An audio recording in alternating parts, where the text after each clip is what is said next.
bonjour à tous. Moi, c'est Guillaume Kamiwacho et c'est moi qui vais vous tenir en cours de programmation avec les microcontrôleurs de la DCTR. Je suis en Allemagne. Je vis dans la ville de Heilbronn.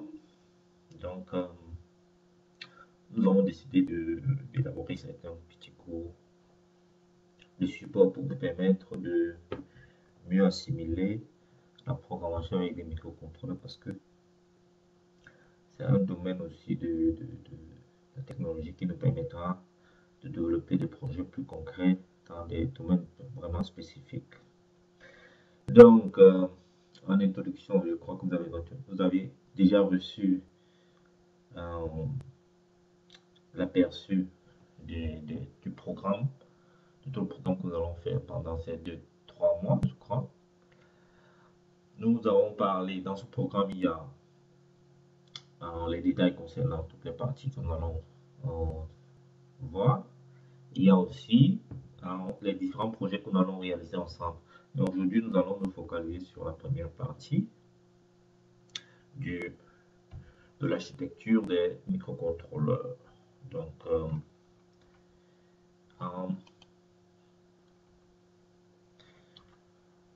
nous allons commencer par une définition générale des microcontrôleurs. Qu'est-ce que c'est? À quoi ça sert? Ensuite, nous allons voir leur architecture générale des microcontrôleurs. Nous allons prendre un exemple concret et très utilisé, le cas du ATmega 328 de la firme AVR. C'est une firme allemande. Et nous allons ensuite étudier la programmation avec la carte de programmation en Arduino, qui est l'une des plateformes de développement les plus utilisées aujourd'hui dans les universités européennes et aussi en Afrique, parce qu'elle est vraiment très simple et accessible à tout le monde, de par son prix, aussi de par ses fonctionnalités. Et enfin, nous allons voir des exercices concernant la programmation des exercices basiques, concernant la programmation sur Arduino. Donc, nous commençons par la définition générale. Là. Un microcontrôleur, c'est, comme on le dit, les micros, c'est un système intégré ou miniaturisé qui contient un petit système informatique, généralement appelé en anglais Integrated Circuit, et les composants électroniques tels que des microprocesseurs ou des processeurs en général qui sont là pour les calculs, et des algorithmes, des processus internes, les mémoires qui sont là, la RAM devant la RAM, le Read Access Memory et la ROM, le Read Only Memory. La RAM contient généralement les données du programme qui sont en cours d'exécution et le ROM contient les données qui sont non volatiles, qui restent dans le microcontrôleur. Ce sont généralement dans le cas d'un ordinateur, par exemple, dans le ROM, nous avons généralement le BIOS. Et dans le cas des microcontrôleurs comme le ATM 308, nous aurons ce qu'on appelle le bootloader, le programme qui démarre lors de l'allumage de notre platine Arduino. Ensuite, nous avons pour les communications des ports d'entrée et de sortie qui va nous permettre soit de lire les données des capteurs, soit de manipuler les capteurs ou bien d'envoyer les signaux à des capteurs ou de recevoir des signaux des capteurs. Ça, ce sont l'une des parties la plus importante du microcontrôleur. Donc, ensuite, nous parlons aussi, en ce qui concerne l'architecture générale des microcontrôleurs, nous pouvons dire que les microcontrôleurs sont vraiment assimilables à un système informatique, c'est-à-dire qui comporte un processeur, comme l'avons vu plus haut dans sa définition, une mémoire active et une mémoire passive, c'est-à-dire le ROM. La mémoire active, c'est la RAM, quoi. Et nous avons un détail très important ici sur la figure, nous avons le clock, ici. Je ne sais pas si vous voyez la souris, le clock là, qui nous permet de d'agencer les fréquences d'exécution des opérations dans le processeur. L'accès des données se fait par des bus, bien des adressages. Nous avons deux types de bus, le bus des adresses et le bus des données. Adresse, bon, c'est le bus des adresses et le data bus, c'est le bus des données. Pour créer une donnée, il nous faut d'abord l'adresse et il nous faut la valeur de la donnée. Donc, le microcontrôleur demande l'adresse, où est-ce qu'il écrit, et le bus, le data bus fournit l'adresse, la donnée qui va être prise à l'endroit spécifié dans le adresse bus. Ça, c'est ce qui concerne la structure générale des systèmes informatiques ou microcontrôleurs. Et enfin, nous avons aussi des ports, des I/O ports, qui nous permettent la communication avec l'extérieur. Ils ont aussi un adressage, parce que le microcontrôleur a des registres que nous allons voir plus bas, qui nous permet de communiquer avec des capteurs et qui nous permet de lire les données des capteurs ou bien d'envoyer des signaux, des signaux aux LED, aux appareils, disons, externes. Donc, ça, c'est la structure générale d'un microcontrôleur ou d'un système informatique. Ensuite, nous parlons ici du bloc diagramme du ATM 328 que nous allons étudier le long de ce cours. Le ATM, comme vous le voyez sur ce bloc diagramme en V, c'est ce qui est là, l'alimentation de 5 pôles internes qui permet tout le système de travail parce que ce sont des systèmes sont des systèmes constitués uniquement des composants électroniques, TTL, qui fonctionnent sur 3.3 volts, 5 volts ou 0 volts. Nous avons le registre, comme vous le voyez, les blocs de ADC, Analog to Digital Converter, les conversions numériques analogiques et analogiques en numérique, les ports d'entrée et de sortie. L'oscillateur que vous voyez là, c'est lui qui représente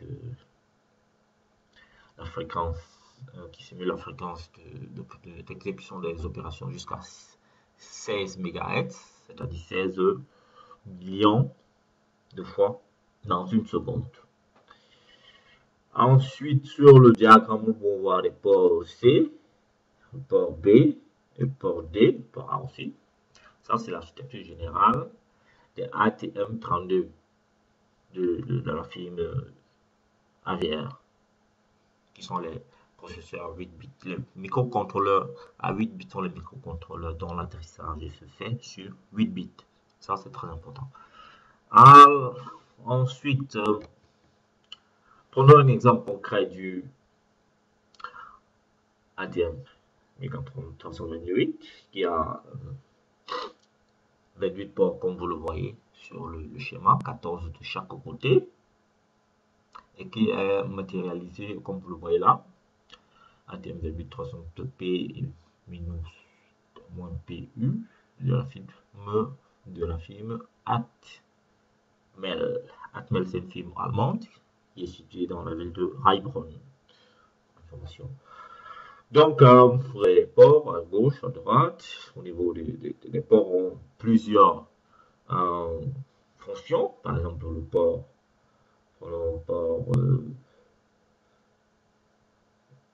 P, le port 5, le PD3, port du registre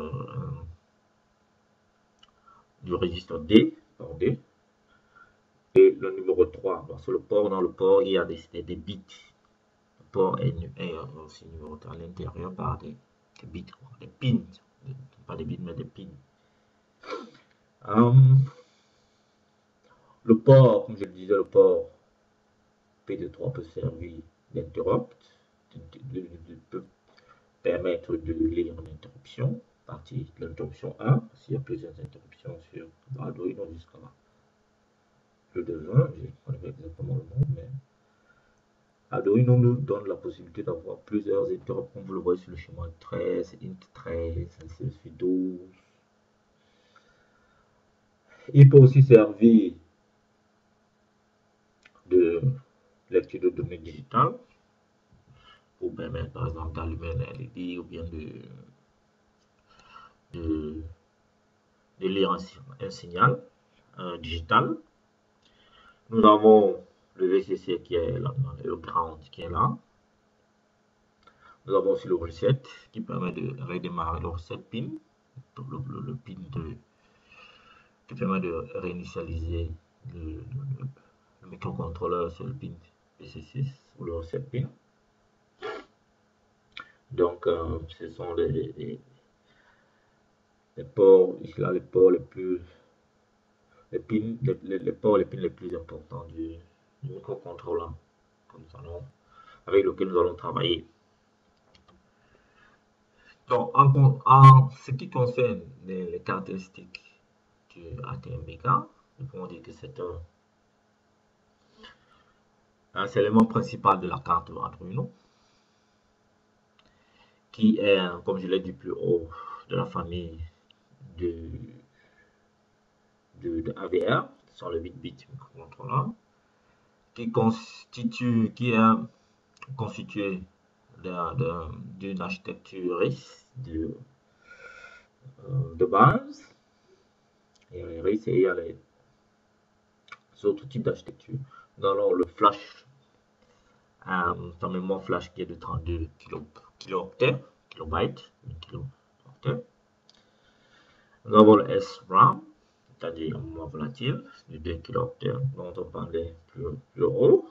EEPROM, la donnée non volatile de 1 kilooctet, 1 octet. 1 kilooctet c'est 1024, disons octet. Un octet c'est 8 bits, comme vous le savez bien. En ce qui concerne le CPU speed, la vitesse d'exécution des opérations, nous pouvons de 1 à 16 MHz. Et 16 MHz, c'est la vitesse par défaut du microcontrôleur. Les timers, en ce qui concerne les timers, nous avons deux types de timers. Ce sont les modules qui nous permettent de chronométrer le temps à partir duquel le microcontrôleur a démarré. Les timer 1, les timer 2, qui sont en interne utilisés dans les fonctions, l'implémentation des fonctions delay et delay microsecondes. Ensuite, en ce qui concerne le cours que nous allons suivre, nous allons utiliser le Arduino, le IDE, l'environnement de développement de Arduino, le 1.8.4. La communication entre le PC et notre carte Arduino se fera par un USB. Et le compilateur utilisé dans cet espace de programmation, c'est le VCC, le GCC, pardon, de AVR, qui est interne, quoi. Ensuite, étant donné que le programme sera écrit en C++, il est généralement structuré déjà et permet au programmeur de modifier juste certaines fonctions. Donc, les fonctions principales sont le setup et la fonction loop qui est la fonction la plus répétée indéfiniment et qui contient le code principal.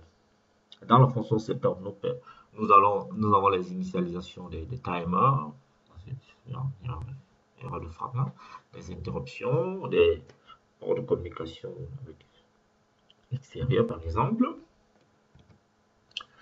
Ça, c'est la structure basique d'un programme Arduino. LED est un programme que beaucoup de gens font l'un des plus répandus de base. Dans le setup, nous définissons la fonction speed mode, on va voir ce que c'est plus bas, et la fonction loop qui est appelée plusieurs fois. Ici, nous allumons la LED pour 500 millisecondes et nous l'éteignons pour 500 millisecondes, c'est-à-dire une demi-seconde, quoi. Ça, c'est un code très simple. Ça, c'est la structure interne non modifiable du Arduino, ce qui se passe en interne quand nous avons fini de créer notre programme plus haut aussi. Donc, lors de l'exécution, c'est cette fonction qui est exécutée en temps réel dans le microcontrôleur. Donc, c'est ça la structure. En ce qui concerne les types de données et leur stockage, nous avons les booléens de 8 bits, les chars de 8 bits également, les bytes, 8 bits, les int de 16 bits, signés, les int signés, les non signés qui sont les word et le unsigned int, les noms de 32 bits, les unsigned long et le float et double qui ont 32 bits. En ce qui concerne les constantes, comme vous avez vu dans le programme d'exemple plus haut, nous avons la constante high, qui est une valeur associée à 0 et 5 volts. En termes de TTL, ça veut dire que quand vous mettez dans un pin digital, peut-être digital très low, ou bien digital très high, vous le donnez à ce pin une valeur de tension comprise entre 3, plus supérieure à 3,3 volts et comprise entre inférieure à 5 volts. Parce que ce sont les pins du Arduino sont 5 volts tolérants, sont une tolérance de 5 volts environ, pas plus. La valeur low, contrairement à la valeur high, fait le contraire, qui exprime une valeur de tension entre 0 et 3 volts. Et le mode de communication, les constantes input et output nous permettent de définir le mode de communication de chaque pin. Input met le pin en mode entrée et output met le pin en mode sortie. Nous avons vu dans l'exemple plus haut.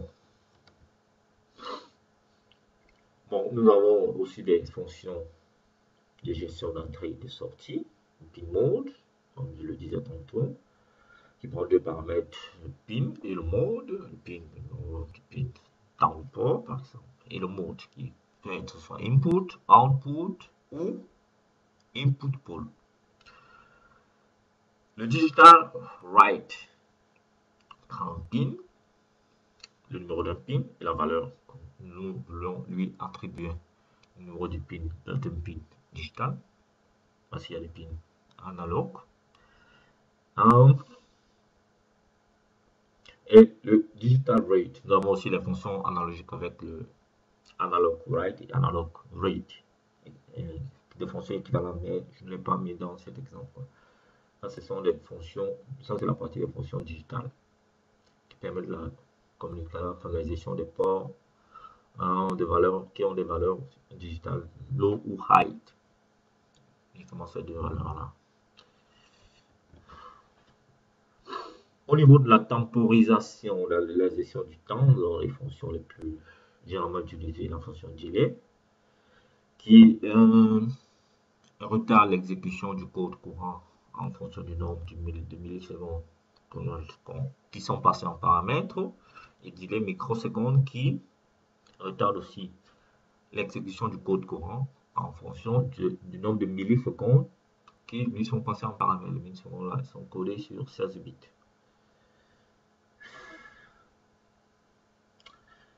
Donc, en outre, nous pouvons noter ici que le nombre de millisecondes qui est passé en paramètre, c'est le nombre de millisecondes depuis le démarrage du code,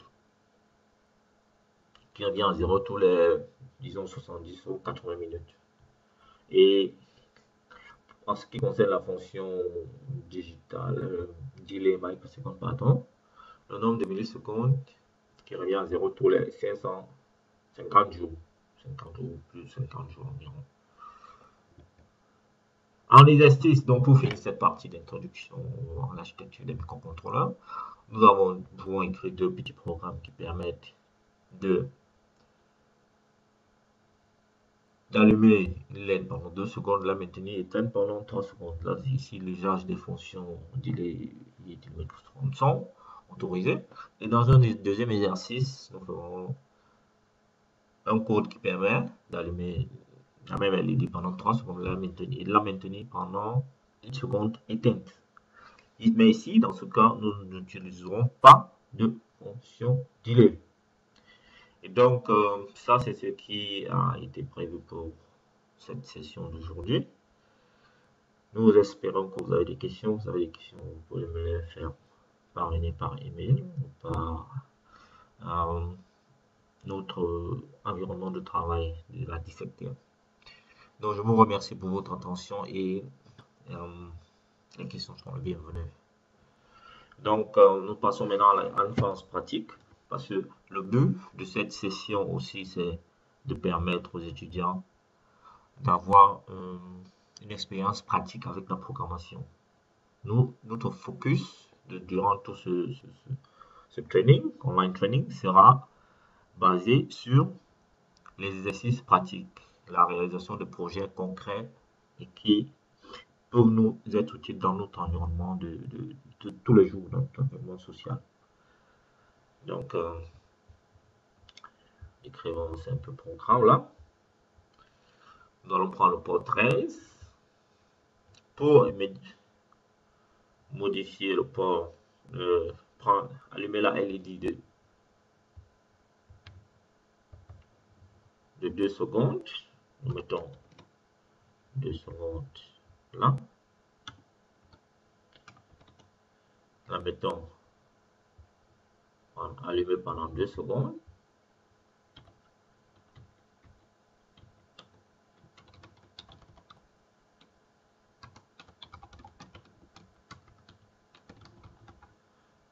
Allumer la LED pendant 2 secondes.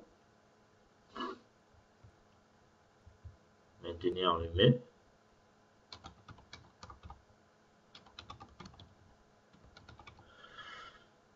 Et ensuite, nous l'éteignons.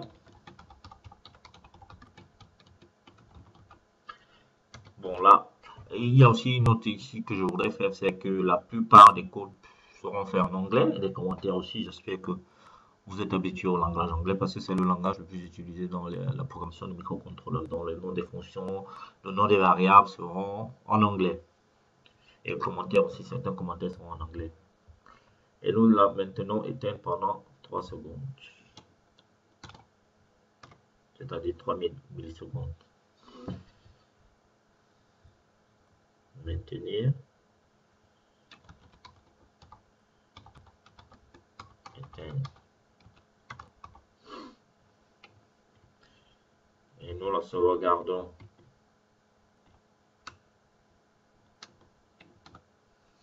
Donc ça c'est un exemple pratique. Exemple 1. Ici se passe la compilation.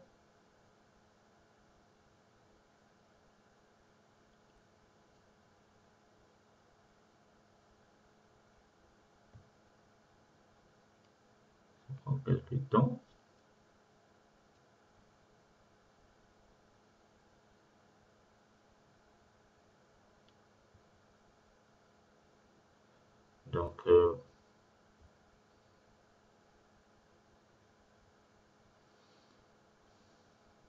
Donc c'est un peu ça. Donc je vous laisse maintenant faire le deuxième exercice. Dans le deuxième exercice, ce que je peux vous donner en hint, c'est en astuce, c'est d'utiliser des compteurs. Un compteur qui permet de compter de 0 à partir de qui prend et la fonction time qui nous donne l'heure actuelle à partir duquel le code a commencé à s'exécuter. Donc vous pourrez utiliser la fonction time et un petit compteur qui nous permet de compter le nombre de secondes qui se sont déjà écoulées à partir du début du démarrage du programme. Donc je vous remercie pour votre attention et à nous revoir au prochain cours. Merci.